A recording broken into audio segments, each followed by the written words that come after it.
আসসালামু আলাইকুম ৰহমতুল্লাহি ওয়া বাৰাকাতুহু। সম্মানীয় বন্ধুসকল, আজি আমি আলোচনা কৰিম সত্যৰঞ্জন বৰা কোন।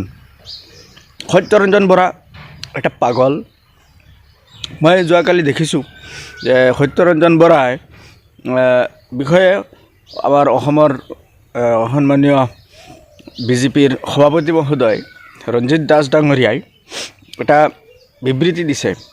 কোন সত্যৰঞ্জন বৰা? চিনি নাপাওঁ সত্যৰঞ্জন বৰা। সত্যৰঞ্জন বৰা কি কৰে?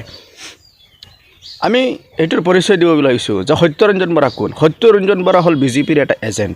সত্যৰঞ্জন বৰা হ'ল এটা হিন্দুত্ববাদী, উগ্ৰ হিন্দুত্ববাদী নেতা, কঠোৰ হিন্দুত্ববাদী নেতা। সত্যৰঞ্জন বৰা হ'ল লংকাৰ কুঁহিয়াৰ ক্ষেত্ৰত গজা এজন নেতা।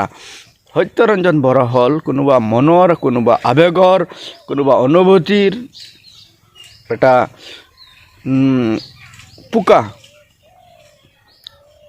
সেইমৰ্মে সত্যৰঞ্জন বৰা পৰিচয় আমি দিছোঁ। ৰঞ্জিত দাস ডাঙৰীয়া লগতে যিসকলে কয় আমাৰ বিজেপিৰ নহয়, তেওঁলোকে কিয় এৰেষ্ট নকৰে? যদি সত্যৰঞ্জন বৰাক আপোনালোকে চিনি নাপায়, তেনেহ'লে সত্যৰঞ্জন বৰাক আজিলৈকে এৰেষ্ট কৰা কিয় নহ'ল? কিয় সত্যৰঞ্জন বৰা এতিয়া মুকলি আকাশৰ তলত আছে? কিয় অসমৰ বিভিন্ন ঠাইত, বিভিন্ন থানাত এজাহাৰ দিয়াৰ পাছতো, বিভিন্ন ঠাইত প্ৰতিবাদ কৰাৰ পাছতো কিয় সত্যৰঞ্জন বৰাক এতিয়ালৈকে কাৰায়ত্ব কৰা নহ'ল?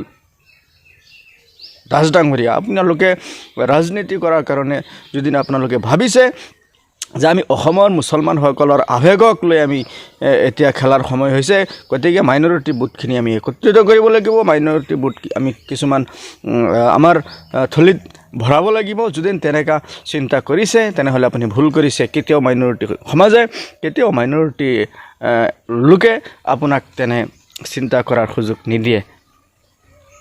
ইয়াৰ কাৰণটো কি জানেনে? ইয়াৰ কাৰণটো হ'ল যে সত্যৰঞ্জন বৰা নামৰ পাগলটোক আপোনালোকে কৰায়ত্ব কৰাৰ সঠিক সিদ্ধান্ত লোৱাৰ ক্ষমতা আপোনালোকৰ নাই। আপোনালোকৰ ক্ষমতা আছে নিৰীহ লোকক পিটাই, নিৰীহ লোকক মাৰাৰ কাৰণে। গণতান্ত্ৰিক প্ৰক্ৰিয়াৰ যিসকলে প্ৰতিবাদ কৰে, প্ৰতিবাদমুখী বন্ধ কৰাৰ কাৰণে আপোনালোকক ক্ষমতা দেখাবৰ কাৰণে আপুনি পুলিচ লগাই পিটিব পাৰে।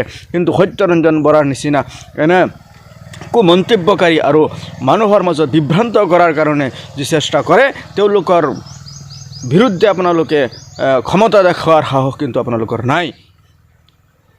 গতিকে আপোনালোকে কি ভাবিছে সেইটো আপোনালোকে নিশ্চয়কৈ চিন্তা কৰক।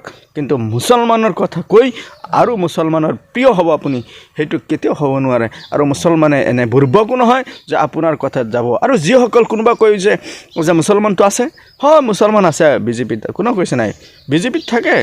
বিজেপি এটা ৰাজনীতিত মুছলমান যাব পাৰে আৰু বেলেগ কিবা কিবি কোনো মানুহৰ যাব পাৰে, সেইটো মোৰ কথা নাই। কিন্তু যিসকল মুছলমান গৈছে তেওঁলোকৰ মুছলমান সমাজৰ মাজত কিমান জনপ্ৰিয়তা আছে সেইটো আপোনালোকে নিশ্চয়কৈ অৱগত আৰু নিশ্চয়কৈ জানে। ধন্যবাদ। যদি আপোনালোকৰ এই মন্তব্যটো ভাল লাগিছে তেনেহ'লে কমেণ্ট কৰক, লাইক কৰক, শ্বেয়াৰ কৰক, আমাৰ চেনেলটো ছাবস্ক্ৰাইব কৰক। জয় হিন্দ।